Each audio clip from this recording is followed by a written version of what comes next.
이슈 칼럼 이어갑니다. 오늘은 미중산업경제연구소 조용찬 소장과 함께합니다. 소장님 안녕하세요. 예, 안녕하십니까? 반도체가 다시금 또 이슈입니다. 전반기에는 반도체가 저점을 2분기에 찍을 것이다. 이런 얘기가 있었는데 최근에는 일본과의 반도체 분쟁 그리고 필라델피아 반도체 지수, 반도체 주가 움직임 또 굉장히 좋은데 미국 쪽은 어때요? 이게 계속 오를 수 있다고 보십니까? 그쪽은? 네, 결론적으로 말씀드려서 좀 더 올라갈 가능성이 더 현재로서는 확률이 높은 것으로 보여집니다. 세계 반도체 판매 금액하고 필라델피아 반도체 지수 간에는 강한 그 연동성을 보여왔는데요. 최근 들어와서는 반도체 판매 금액 증가율이 마이너스로 떨어졌습니다. 반면에 필라델피아 반도체 지수의 등락률은 플러스권을 보이며 강세가 이어지고 있는데요. 양자 간의 괴리가 좀 커지고 있는 게 이제 문제입니다.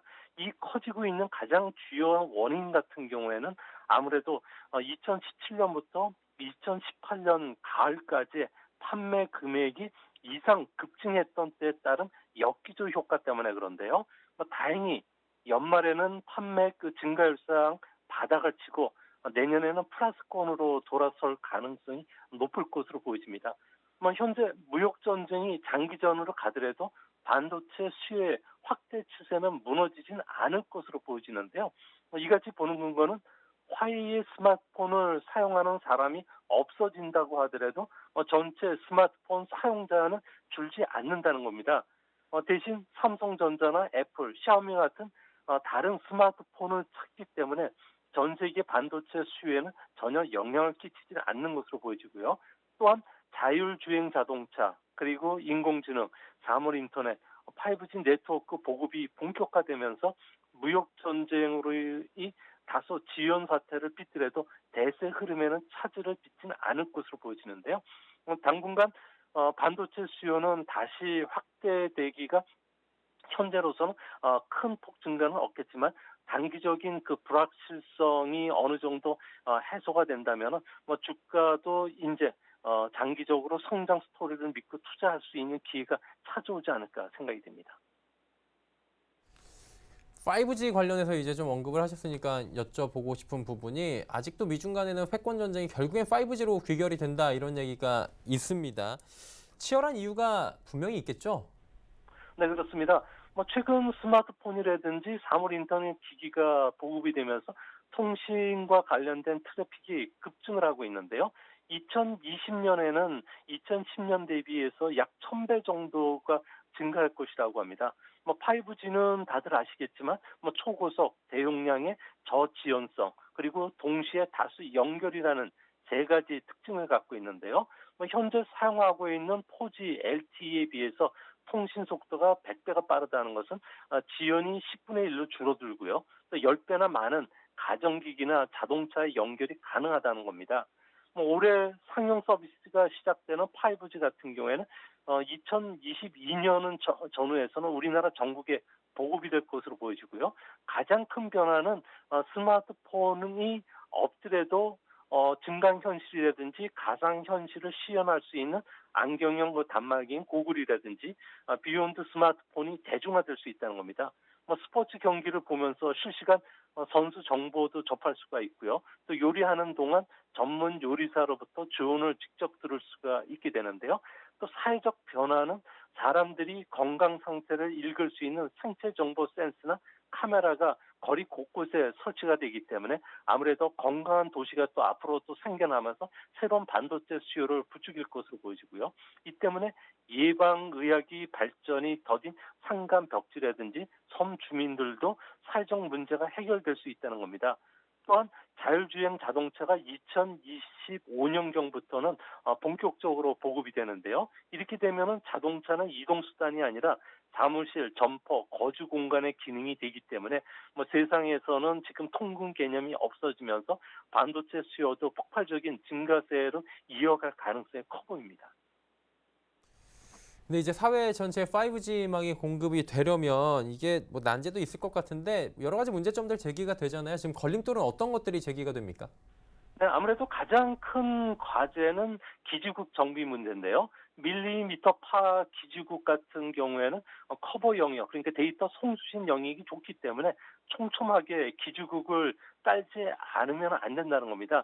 뭐 지금 집에서는 5G가 접촉이 안 되는 것처럼 사각지대가 발생할 가능성이 있는데요. 이렇게 되면 스마트폰이나 PC, 전자제품, 자동차, 의료, 농업용 그 로봇에 탑재된 데이터 송수신용 그 안테나가 네트워크로부터 데이터를 안정되게 받지를 못하기 때문에 사물 인터넷 기기가 무용지물이 될 수가 있기 때문입니다.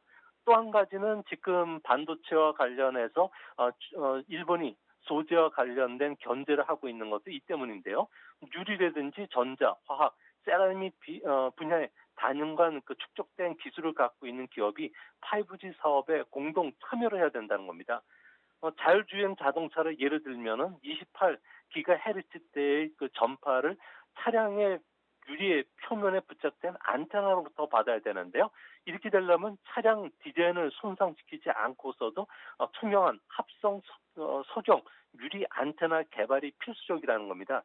이뿐만 아니라 로봇이라든지 전자제품에 탑재된 사물 인터넷 기기용 그 안테나 같은 경우는 가볍지만 얇고 또 심지어 부러질 정도로 유연해야 되고요. 또 초소형이면서도 밀리미터파 그 전파를 송수신할 때 데이터 손실이 없어야 됩니다. 이를 위해서는 불소수지의 브롬 프로스라는 안테나 설계 기술이 필요한데요. 우리나라 같은 경우는 일본에 비해서는 아직 걸음마 수준이기 때문에 이 분야에 대한 집중적인 투자가 있어야 될 것으로 보여집니다.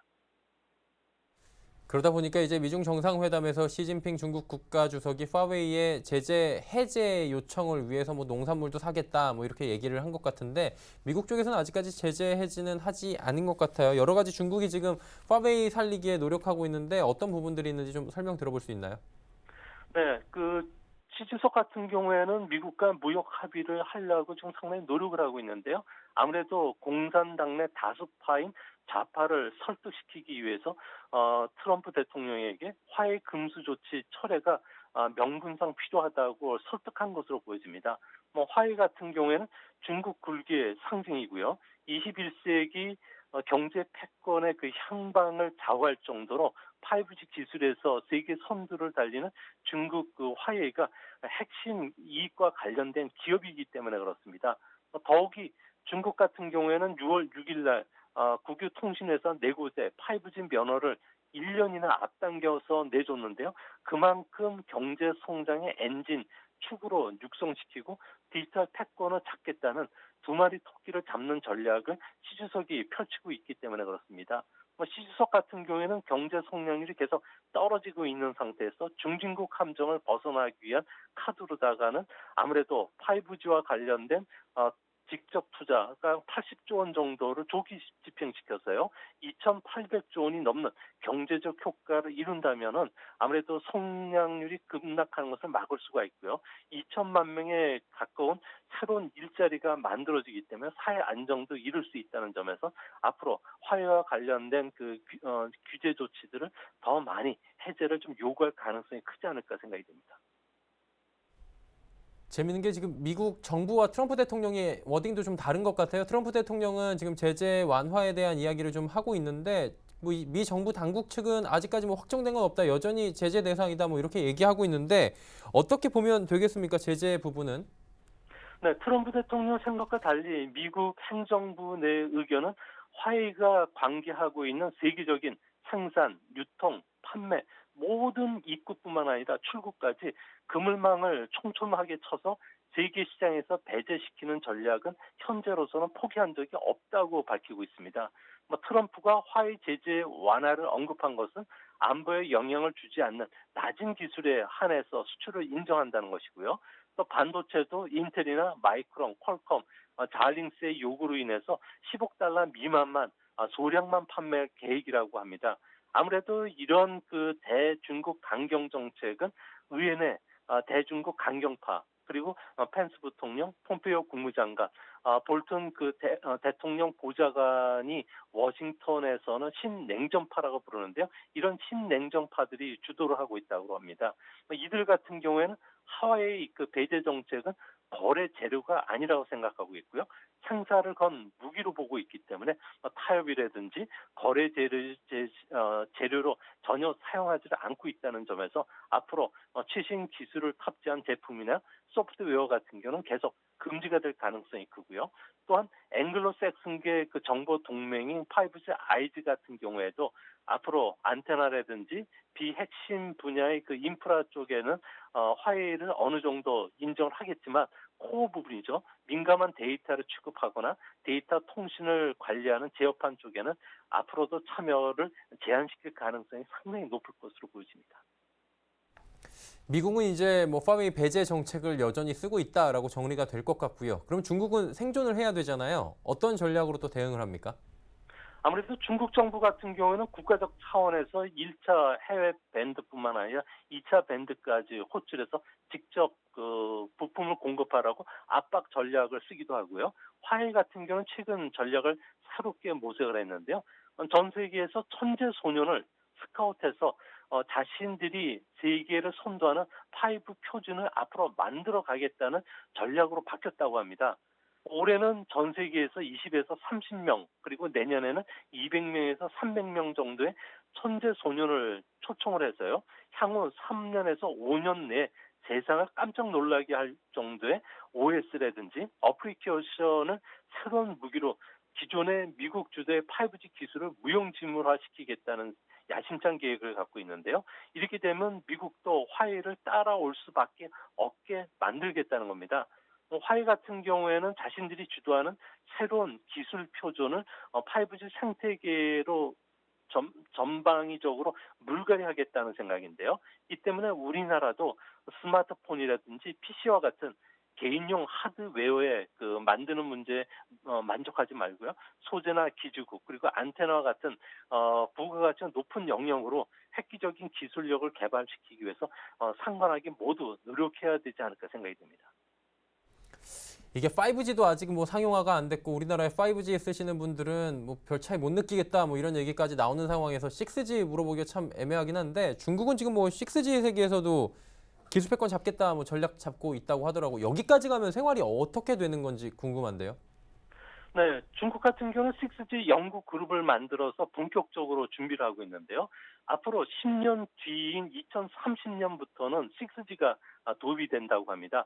5G 같은 경우는 밀리미터파 주파수를 쓴다고 하면은 6G에서는 테라헤르츠의 무선 주파수를 쓰기 때문에 더 멀리 나가게 되고요. 거의 무제한 정보를 즉각적으로 이용이 가능하다고 합니다.